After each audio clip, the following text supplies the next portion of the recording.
नमस्ते, स्वागत है आप लोगों का रेलवे टेक्स्ट बुक पर। एनटीपीसी अंडर ग्रेजुएट के एग्जाम की तैयारी में आप जुटे होंगे। 7 तारीख से आपका पेपर है। सबसे पहले तो शुभकामनाएं, आपका पेपर बहुत अच्छा जाए।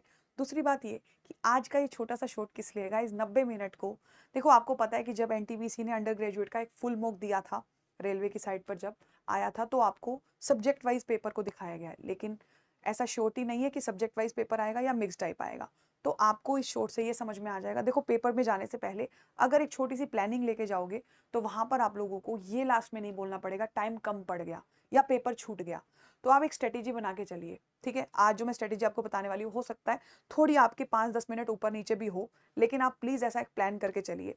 अगर सब्जेक्ट वाइज आप लोगों को सेक्शन देखने को मिलते हैं तो आप मैथ्स के लिए 30 मिनट, आप कोई भी सेक्शन पहले करिए, वो आपकी चॉइस है, लेकिन आप आधा घंटा सोच के चलिएगा। देखिए, आप जिस भी सेक्शन पे जाते हैं आप उस पर आधा घंटा स्पेंड करेंगे। जैसे मैथ्स पे जा रहे हो, आपने मैथ्स के लिए माइंड सेट कर रहा है कि मैं आधे घंटे में जो स्पीड से जितने क्वेश्चंस कर पाऊंगा कर दूंगा।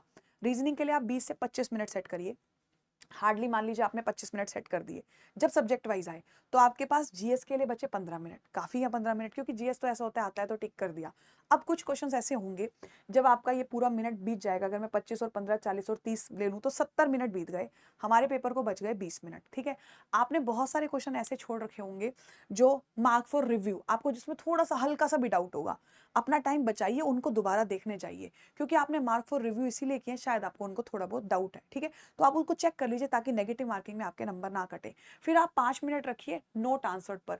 ऐसे क्वेश्चन जो आपको शुरू से ही पता था कि मुझे नहीं आते हैं, ठीक है, लेकिन कई बार क्या होता है लास्ट मोमेंट पे एकदम से माइंड क्लिक करता है, तो लास्ट के 5 मिनट उसके लिए बचा के रखिए। ऊपर नीचे 2-3 मिनट हो सकते हैं, लेकिन अगर आपका सब्जेक्ट वाइज पेपर आता है तो एक स्ट्रेटेजी इस तरह से आप रखिए।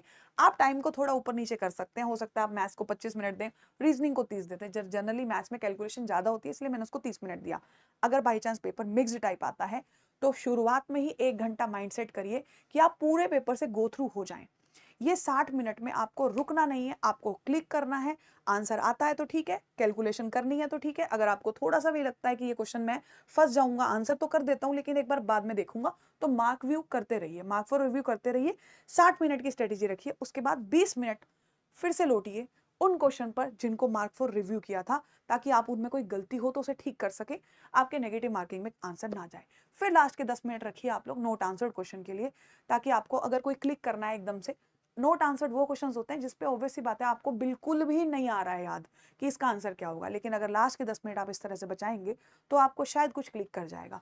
और हो सकता है इस तरह से एक स्ट्रेटेजी आप अपनी बनाइए, चाहे आप 5-7 मिनट ऊपर नीचे किसी भी सब्जेक्ट में कर लीजिए, लेकिन ये माइंडसेट लेके जाना पड़ेगा। अगर आपने ऐसी कोई प्लानिंग नहीं किया तो प्लीज़ आप ऐसी प्लानिंग एग्जीक्यूट करिए। अगर आप इस तरह से जाते हैं तो डेफिनेटली आप पेपर में 75-80 को टच कर पाएंगे। अगर आपकी तैयारी बढ़िया है तो प्रेशर भी नहीं रहेगा, क्योंकि आपने पहले से एक प्लान बना रखा है। ठीक है, मैं जानती हूँ एग्जाम टाइम पे थोड़ा सा प्लान व्लान एग्जीक्यूट नहीं हो पाते, लेकिन एक बार ऐसी माइंडसेट तो करके जाना पड़ेगा। धन्यवाद।